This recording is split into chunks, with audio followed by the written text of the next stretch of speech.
Bismillahirrahmanirrahim. Assalamualaikum warahmatullahi wabarakatuh. Alhamdulillahirabbil alamin. Allahumma shalli ala Muhammad wa ala ali Muhammad. Pemirsa, salam jumpa kembali di program Kabar Petang edisi Jumat 29 Oktober 2021. Seperti biasa, kami akan menemani Anda membahas dan menelaah peristiwa paling menarik hari ini bersama narasumber yang berkompeten dan tentu dari sudut pandang Islam. Bersama saya Muhammad Fadilah Abdul Salam, inilah Kabar Petang selengkapnya.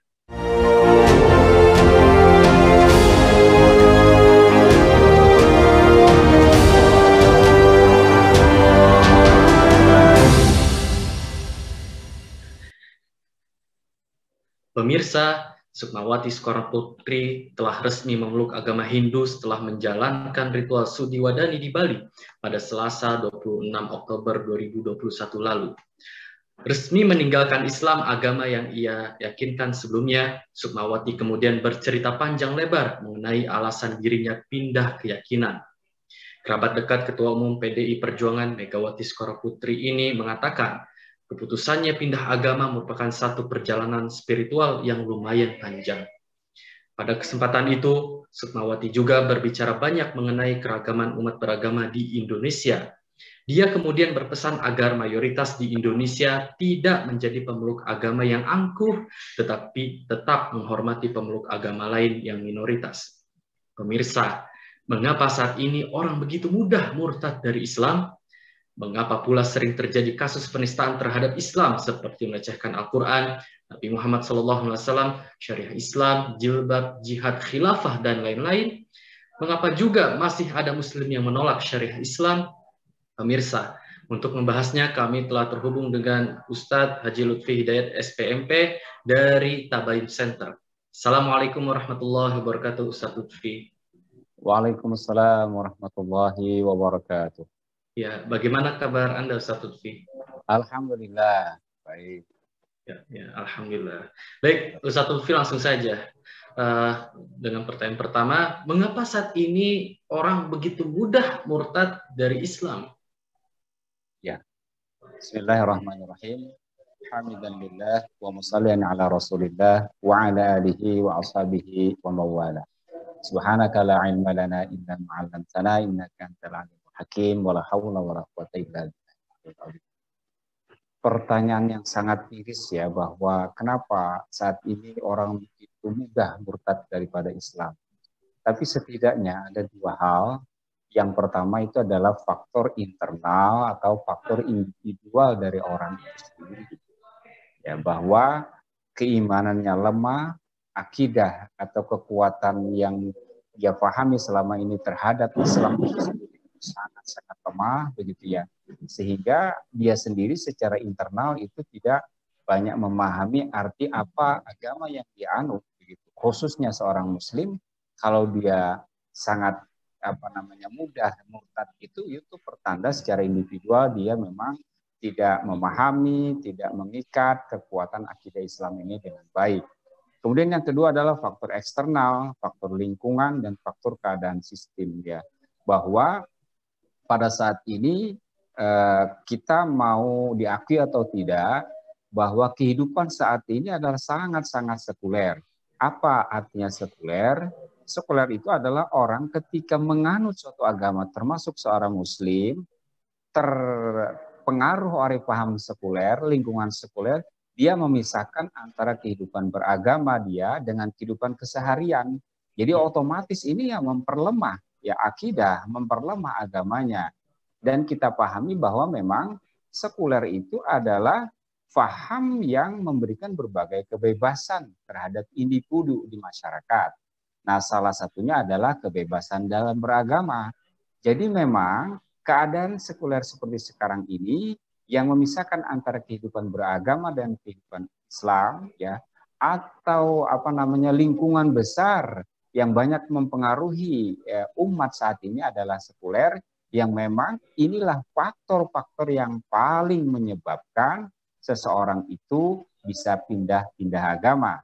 Karena menurut mereka justru ya kebebasan beragama dalam hal ini bukan kebebasan memeluk agama, tapi justru kebebasan berpindah-pindah agama itu menjadi hal yang lumrah dalam kehidupan sekuler. Itu namanya hurriyah at-tadayyun, hurriyatul aqidah ya. Hari ini mau Hindu, hari ini mau Buddha, besok mau Islam, itu lumrah dalam pandangan sekuler. Jadi itu ya faktor individual dan faktor kehidupan lingkungan yang sangat berpengaruh sehingga orang dengan mudah murtad daripada Islam. Demikian. Ya, baik Ustadz Lutfi. Mengapa pula sering terjadi kasus penistaan terhadap Islam seperti melecehkan Al-Quran, menghina Nabi Muhammad SAW, menghina syariat Islam, jilbab, jihad khilafah, dan lain sebagainya? Betul. Hadirin rahimakumullah, pelanggaran-pelanggaran dalam berbagai kehidupan ini ada kalanya kadang-kadang yang bisa dinasehati begitu ya.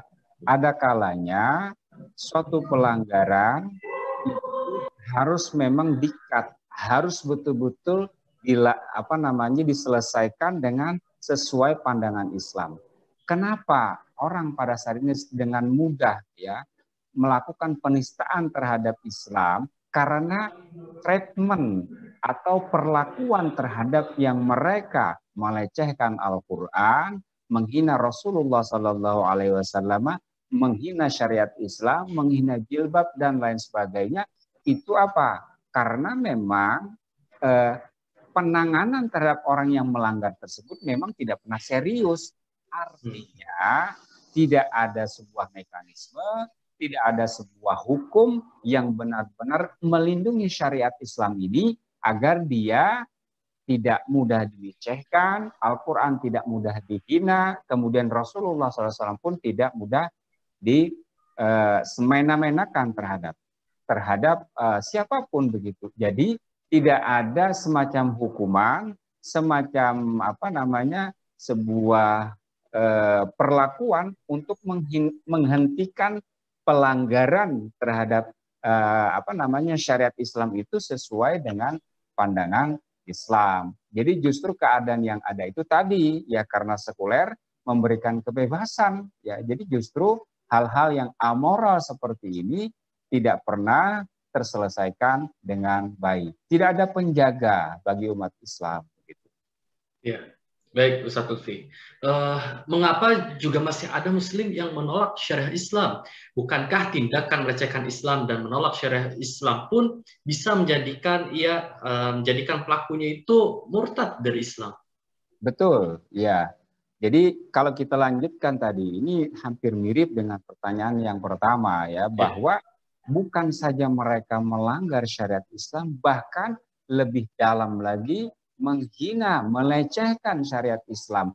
Dan ini bisa mengeluarkan seseorang itu dari Islam, dia murtad dari Islam. Nah, ini sesungguhnya betul-betul kalau kita lihat saat ini kaum muslimin tidak ada junnah ya, tidak ada penjaga begitu. Nah, sehingga orang itu melaksanakan aktivitas beragama pun itu hanya individual saja. Dan ya kalau sebuah persoalan amoral itu tadi ada yang bisa dinasihati, tapi hal seperti ini tidak bisa dinasihati, harus betul-betul ya dihilangkan di dalam kehidupan agar itu tidak menjadi semacam borok. Oleh sebab itu dalam pandangan Islam sesungguhnya orang yang murtad ini adalah merupakan suatu luka, suatu luka dalam masyarakat yang kalau dia tidak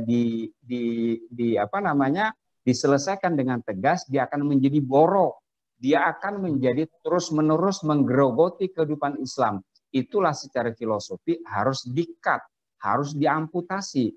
Ya, oleh sebab itu orang yang murtad dalam Islam itu memang solusi terakhirnya itu adalah memang mereka harus diamputasi begitu. Karena ini memang suatu hinaan terhadap syariat Islam secara keseluruhan. Itu saya kira. Ya, baik. Ustadz Lutfi. Bagaimana hukum Islam berkaitan dengan tindakan murtad? Lalu apa dampak tidak diterapkannya syariat Islam dalam masalah ini? Betul. Nah, kita tadi melihat ya, ini sebenarnya adalah sebuah semacam virus ya, semacam penyakit. Penyakit itu kan ada yang memang dia bisa dihilangkan atau bisa diselesaikan dengan hal yang tidak harus diamputasi tadi. Nah, persoalan murtad ini adalah jelas-jelas dalam beberapa hadis Rasulullah itu bahwa barang siapa yang murtad daripada Islam, dia faqtuluhu man baddala dinahu faqturuhu. Siapa-siapa yang mengganti agamanya dalam pandangan Islam, ini adalah Islam, maka dia harus diamputasi. Allah Subhanahu wa taala dan Rasulnya mengerti betul bagaimana psikologi kehidupan bermasyarakat. Ya, tadi kan ibarat suatu penyakit yang berbahaya dengan alasan-alasan tertentu lah dalam psikologi kehidupan masyarakat, dia tidak diamputasi. Sebagai contoh yang sederhana, misalnya seseorang menderita ya penyakit diabetes, ya ibaratnya seperti itulah kira-kira ya dalam masyarakat. Ini orang udah murtad ya. Nah, dia adalah memang secara teknis dia dinasehati begitu ya. Mudah-mudahan ada harapan dia untuk bertaubat, kembali kepada Islam, kembali kepada pangkuan Islam, kemudian mengucapkan kembali 2 kalimat syahadat. Apabila yang bersangkutan itu bertaubat, maka dia bisa kembali. Namun ibarat kayak diabetes tadi, kalau dia dibiarkan, ini akan menggerogoti masyarakat secara keseluruhan. Dalam pandangan Islam ya, hal seperti ini memang harus dihentikan. Kalau yang bersangkutan tidak mau bertobat, faqtuluhu, kata Rasulullah Shallallahu Alaihi Wasallam. Jadi berat sekali persoalannya kalau orang yang murtad ini dibiarkan dan dibiarkan. Seperti tadi Mas Fadil bahwa kasus orang-orang yang menghina Islam itu kan sebenarnya kita lihat nggak jauh-jauh beda orangnya, itu aja. Ya, karena secara psikologi dia ini kayak semacam tidak ada yang menyelesaikan secara tegas begitu ya, maka yang bersangkutan itu lebih parah menghina Allah dan Rasulnya begitu. Oleh sebab itu sangat wajar ya dalam kehidupan ini harus dihentikan. Ya, baik Ustadz Lutfi. Bagaimana tanggapan Anda bila ada seorang Muslim mengatakan bahwa penegakan hukum syariat Islam itu jauh dari rahmat Allah? Itu bagi yang tidak memahami rahmat ya. Jadi artinya begini ya, bahwa kita bisa buktikan ya secara akidah bagi umat Islam, bahwa secara fakta juga bisa kita buktikan, dan sejarah juga membuktikan bahwa wama arsalnaka illa rahmatan lil alamin. Jadi orang yang mengatakan seperti ini, yang pertama, kalau dia bukan Muslim ya wajar-wajar saja. Yang kedua, dia memang tidak meyakini ayat ini. Jadi penting bagi seorang mukmin bahwa keimanan dia wa ma'al arsalnaka illa rahmatan lil alamin. Ini pondasi yang pertama. Yang kedua, bahwa mana ada ya fakta begitu ya bahwa syariat Islam dilakukan, syariat Islam dilaksanakan itu memberikan mudarat. Justru ketiadaan syariat Islamlah sesungguhnya yang menjadi mudarat itu, sehingga para ulama mengatakan bahwa haitsu mayakunu syar'u takunul maslahat. Ketika ada syariat Islam di sana dilaksanakan, dia akan mengandung maslahat. Banyak kan tempat-tempat orang yang mengatakan bahwa sudah sangat sulit menangani masalah narkoba, masalah minuman-minuman keras. Itu adalah bukti atau fakta di mana syariat Islam itu memberikan keberkahan secara keseluruhan kepada masyarakat, begitu. Kemudian yang ketiga, sejarah ya. 2/3 dari bumi ini lebih hampir 1000 tahun syariat Islam dilaksanakan, orang-orang di luar Islam hidup dengan toleransi yang luar biasa.